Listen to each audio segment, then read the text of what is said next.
This week started out with Michael Cohen's testimony, and knowing that he is going to be face-to-face with Michael Cohen, Donald Trump sends a morning email to his followers telling him that this is the last time that they're going to hear from him, and after today he will be in jail. So if there's any last words that they want to say to him, his friends, that he loves so much. So click for the last words. And by the way, can you send me money? I need all the money I could get. This was an email Monday morning, knowing very well that Michael Cohen takes the stand. Michael Cohen took the stand and began with different recordings of different conversations through the years.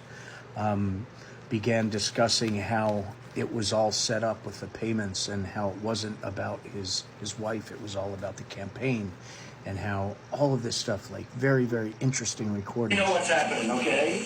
And like this, him talking to his wife when the tape came out about grabbing women by the, trying to tell his wife not to join the campaign because he needs this to blow over. And he needs to handle it. Maybe because of this, it would be better if you didn't go. You know, maybe because of this, for that one, you know, I think what we should do is get rid of this because it's so false what they're saying. It's such bullshit.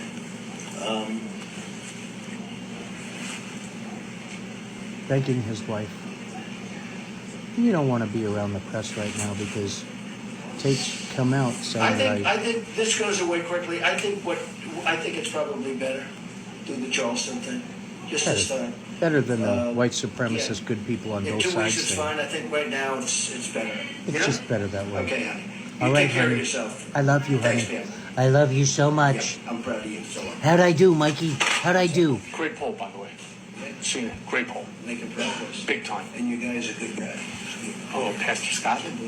And then he talks about people in certain power positions that they could use. Oh, yeah, 100. No, you're talking about Mark Burns. We told him to. I don't mean that. Mark Burns, can we use him? No.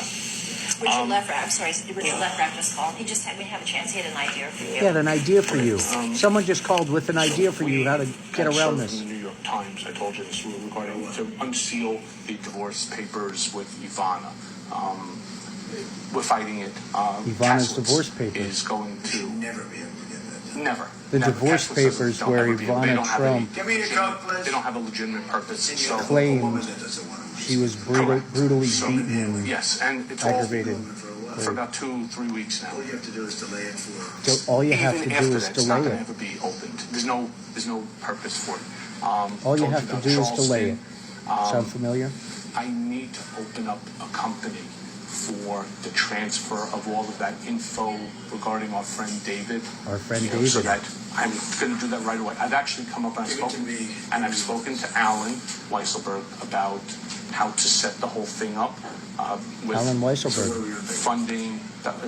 Yes, and it's all the stuff. All the stuff, because you never know where that company, you never know where he's going to be.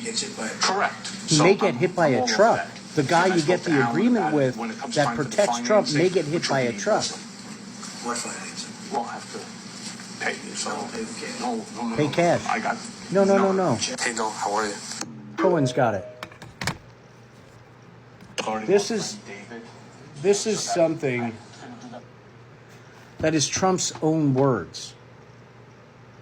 Talking about his wife calling and him talking his wife out of 2 weeks on the campaign trail because the October 7th the tape came out about grabbing him by the locker room talk, which was, by the way, locker room talk was what Melania supposedly named it. So when Hope Hicks sent all the information when it first came out, so right before this conversation, when it first came out, Michael was in Italy with his wife for an anniversary and his daughter's 21st birthday, and they got the call the day that Hope Hicks got the email from the Washington Post reporter saying, we'd like a comment from the Trump campaign on this videotape that was coming out with Access Hollywood. Here is a transcript.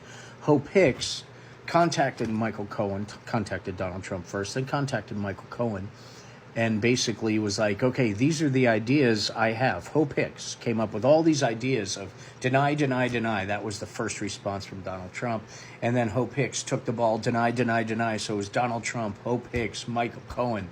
We had all these people that already testified in the case, solving not only that issue, but trying to prepare and pay the Stormy Daniels payment and keep everything going with David Pecker and hiding the stories and everything else.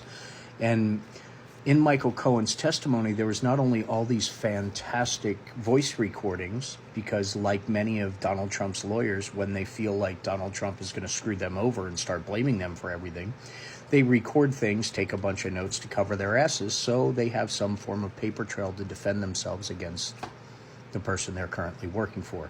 This is something that's happened with a handful of different attorneys, and all of that information has been turned over to state's evidence.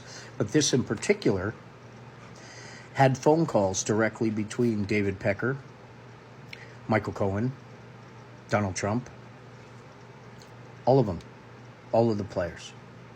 Everything spelled out. So when Michael Cohen got the call while in, I believe, Italy or something, it was already discussed, the different plans. Michael Cohen got this rundown of all these plans of what Hope Hicks was suggesting. Michael Cohen basically rewrote it and said, no, this is what you need to say. You know, you need to say that this is something that, you know, it was made up. It was a Democratic conspiracy and blah, blah, blah, blah. You know, the standard. So Michael Cohen, Donald Trump, Hope Hicks were all in the mix creating all of these things. So it's really, really important when you're talking about Michael Cohen's testimony. You understand that he was involved with Donald Trump for decades. You know, he was directly involved. Donald Trump was directly involved in this recording, the one recording out of dozens that were in this trial. He flat out says that he needs to set up a company to handle our friend David's, the issues with our friend David. David was the code name for Donald Trump and all the sexual problems he got into with Karen McDougall, with Stormy Daniels. And in this, leading up to the Cohen testimony, you need to remember the first person who took the stand was David Pecker, the head of the National Enquirer, who bought Karen McDougall's story on the command of Donald J. Trump, bought the doorman story for $30,000. That's $180,000 total that David Pecker and the National Enquirer put out to catch and buy these stories. He testified flat out that it would have made them tons of money if they printed the stories. So he confirmed it was only for Donald Trump. Donald Trump was supposed to pay him back this money and never did. So Donald Trump even screwed over Mr. David Pecker and didn't pay him for paying off Karen McDougall and the doorman. So when Stormy came about, it was a whole different world. David Pecker still worked on the catch and kill, but refused to put up the money. Therefore, Alan Weisselberg, Michael Cohen, had to do it. And Donald Trump ordered Michael Cohen not to pay Stormy Daniels till after, delay it till after the election, blowing up the defense that it was all about protecting Melania. That's what happened so far.